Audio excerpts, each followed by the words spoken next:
What's going on, guys? Jack's the Bearded Hiker here. So today I'm going to show you guys how I make southern black-eyed peas with pork belly. Now I'm going to be doing this on the Weber Kettle using the Slow N Sear, but if you don't own either one of those, then don't worry about it. This recipe is easily adaptable to any heat source that you have, such as a stove or a gas grill. All right, let's get busy. So let's go ahead and set up this Weber Kettle. Now, if you're not using the Weber Kettle, you can go on and fast forward through this part of the video here. But I'm just going to light up a cube. We're going to set this up for low and slow cooking, which means about 225 degrees is what we're trying to maintain here throughout this cook. So I'm just going to light up one of these little fire starter cubes. You might not recognize this, but it's called fire starters. So they're lighting nuggets. They look like these. I'll put a link in the description. I think you can get them on Amazon. I picked these up in New Orleans at the Hearth and Patio. All right, now we got that going. We're gonna add about 10 or 12 briquettes here, just in this one corner. All right, now that we got this going, I've got my vents all open on the bottom of the Weber. I got my vents all the way open on the top. We're gonna let those get ashy and we'll get back with you. So I'm liking the looks of those coals there. I'm gonna go ahead and add, I don't know, this is probably about, I'm going to say about 3/4 of a chimney there. All right, next we're going to add in 4 cups. All right, so that water was almost to the boiling point. The reason why I did that is because if you just put cold water in there, it's going to take too much energy for that water to heat up, and it's going to slow us down on getting this thing up to 225 degrees. Plus, it's going to help us, having that water in there is going to help us maintain that 225 as well. If you didn't have a Slow N Sear, you could use an aluminum pan and pretty much get the same effect. Now we'll be using the Maverick to help me keep an eye on that grill grate temp. I like using this rather than I do that temperature gauge that comes on the Weber Kettle. I find this is a heck of a lot more reliable than that thing. So I'm going to be using some of this as well. This is acacia wood. We're just going to put this on there just like that. All right, we're going to cut our grill grates back here to about 1/4 of the way open on the bottom and about halfway on the top.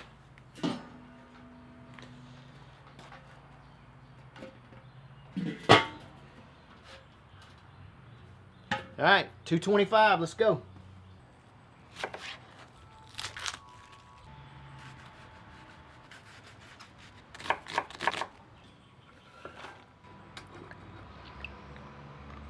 All right, so while we're waiting for the Weber Kettle to come up to temp, we're gonna bang these onions out here on my Weber Genesis gasser. And you might be asking yourself, well, why aren't you just doing it on the Weber Kettle? And that's just because we're trying to get it up to temp and keep it at 225. So it's just gonna be easier to maintain that temp and do it this way. All right, so we're gonna use this brisket rub for this pork belly. So I'm gonna start off with 1/4 cup of sweet paprika, followed by 1/4 cup of this stuff right here. This is made by Saison. This is a carne asada seasoning. If you didn't have this, I'll leave a link below where you could get you some. But if you didn't want to, you could use maybe some Lawry's seasoning salt. Okay, we're gonna add 1/4 cup of that. 1 tablespoon of dark brown sugar.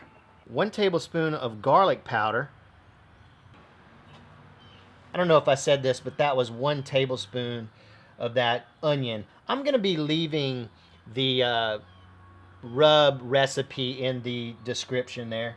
This is 1 tablespoon of oregano. Now, I just like to kind of mince that up in my hand when I use this stuff. Teaspoon of mustard powder. Teaspoon of celery salt. Teaspoon of cayenne pepper. Teaspoon of cumin. About 1 teaspoon of chili flakes. There's 1 tablespoon of ground black pepper. Now, I'm going to be using this, but if you didn't have it, you could. This is a bourbon smoked black pepper, coarse ground. If you didn't have that, then you just use regular coarse ground black pepper. All right, we're going to give this a mix and then get our pork belly out. All right, so that's about a 1.2 pound piece of pork belly. It's not bacon yet, it's just pork belly. This is left over from a bacon that I did. Let's open this up. Here we go. Yeah, so this is left over from bacon that I did. I'll leave a link to that homemade bacon there in the cards there. So I mean, it's COVID-19, guys. I know you guys are tired of hearing about that, because I sure am. But I'm just going through my refrigerator, freezers, pantries, and everything, just getting rid of things that I've had in there for a while, so I can stay away from going to the grocery stores and whatnot. Now we're back in frame there. Get a little bit right in there. All right, that's looking fantastic already. Got plenty of seasoning in there. So let's go in with our beans. This is going to be 2 28-ounce cans of black-eyed peas. Now look, I know that there's people right now going, oh my God, here we go. He's using the canned beans and all that stuff. And look, I get you. If you want to use, you know, dried beans and soak them overnight, you know, go for it, guys. It doesn't really make that big of a difference, in my opinion. I can tell you right now, if I were to use do dried beans and these canned beans the same way, I'm telling you, you would not even be able to tell the difference. 1 cup of chicken broth. We're gonna bang that in there. 6 cloves of garlic. Now I know you're saying, what is that? Well, that's minced garlic. I just freeze my garlic. I do all that in bulk. It's just easier to mess with for things like this. All right, take our pork belly, situate that little badger right there on top, just like that.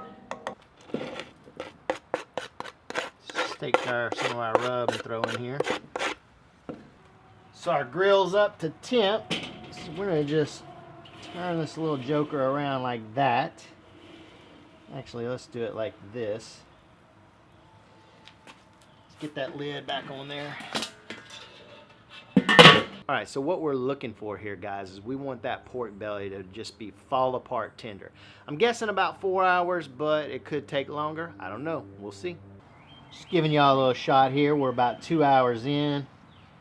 Nice little crust there. I think I'm going to turn this a little bit. Nah, actually I'm not. I'll just keep going like we're going.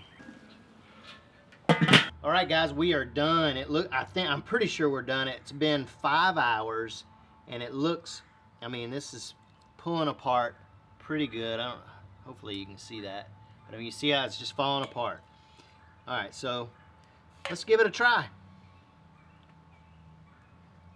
All right, I'm not gonna pull all this yet. Let's just give this a go here. I'm gonna get a little bit of pork belly and black-eyed peas. Man, it's hot. Freaking smell is like banging. Okay, I'm gonna just tell you, if you are a person that doesn't like black-eyed peas,